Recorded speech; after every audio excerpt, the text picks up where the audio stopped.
जय श्री गणेश दोस्तों। हमारी आज की कहानी का नाम है जलन। कहानी अच्छी लगे तो प्लीज चैनल को सब्सक्राइब कर लीजिएगा। अब शुरू करते हैं कहानी। कविता ने करीब 5 साल पहले हंसी खुशी से ससुराल में अपने शुभ कदम रखे। ससुराल पक्ष में पति के अलावा सास ससुर और जेठ जेठानी और उनका एक बेटा था। पति किसी निजी कंपनी में इंजीनियर थे और जेठ जी का खुद का अच्छा कारोबार था। ससुर जी भी जेठ जी के कारोबार में उनका हाथ बंटवाते थे। कुल मिलाकर समृद्ध परिवार था और घर में सभी प्रकार की आधुनिक सुख सुविधाएं थी।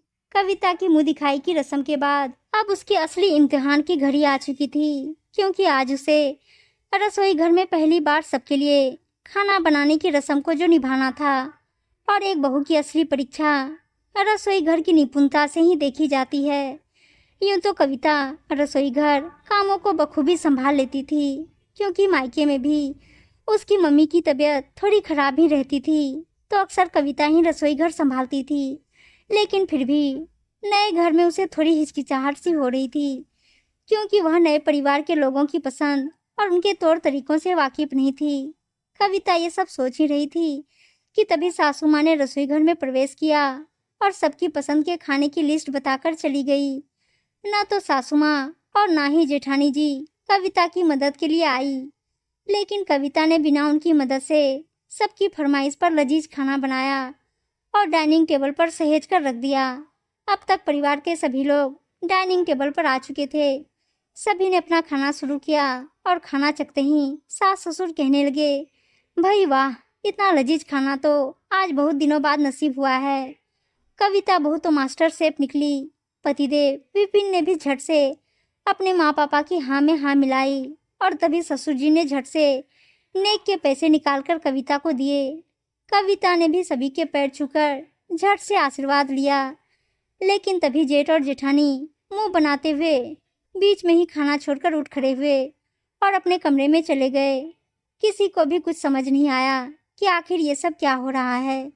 दूसरे दिन तड़के उठते ही जेठानी जी रसोई घर में आई और अपना और जेठ जी का खाना बनाकर अपने कमरे में ले गई और ना ही किसी से बात की।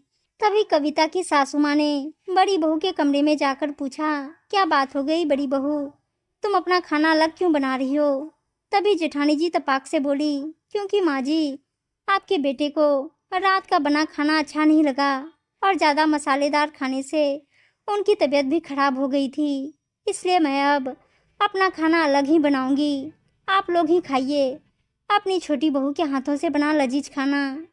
सासू माँ भी जेठानी जी की बात सुनकर हतप्रभ सी रह गई और कहने लगी, लेकिन छोटी बहू ने जो खाना बनाया था वो तो एकदम परफेक्ट था और ना ही ज़्यादा मसालेदार था। पता नहीं तुम लोगों को क्या परेशानी हुई। अगर तुम लोग अलग से खाना बनाना चाहते हो तो बेशक बना सकते हो। मुझे तो लगता है शायद तुम्हें कल की आई छोटी बहू की इतनी सी भी तारीफ सहन नहीं हुई, तो आगे चलकर तुम लोग क्या खाक निभाओगे।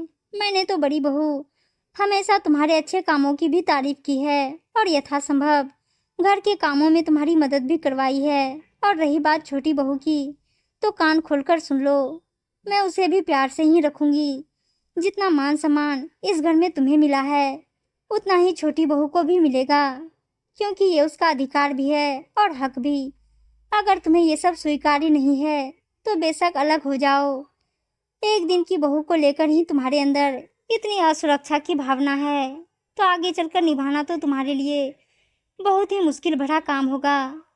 और इतना कहकर सासू माँ फटाफट उनके कमरे से बाहर आ गई। सासू माँ की बातें सुनकर जेठ जी और जेठानी एकदम से चुप्पी साध ली। कविता ने उनकी सभी बातें सुन ली थी और वह रुआंसी सी हो गई।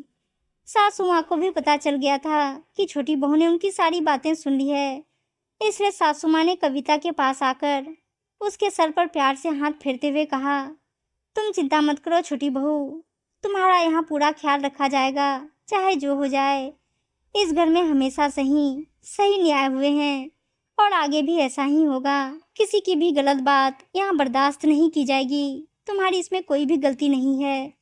तुमने अकेले इतना अच्छा खाना बनाकर मेरा तो दिल ही जीत लिया है और तुम तारीफ के योग्य हो, इसलिए अपने चांद से मुखड़े पर पड़ी ये चिंता की लकीरें मिटा दो और सदा खुश रहो। कविता की सासू माँ ने फैसला लिया और घर में आए नए सदस्य की गृह कार्य दक्षता में निपुणता देखकर प्रशंसा करके उसका मनोबल बढ़ाया। उम्मीद है दोस्तों कहानी अच्छी लगी होगी, और अच्छी अच्छी कहानियाँ सुनने के लिए चैनल को सब्सक्राइब और वीडियो को लाइक शेयर जरूर कर दीजिएगा। धन्यवाद दोस्तों।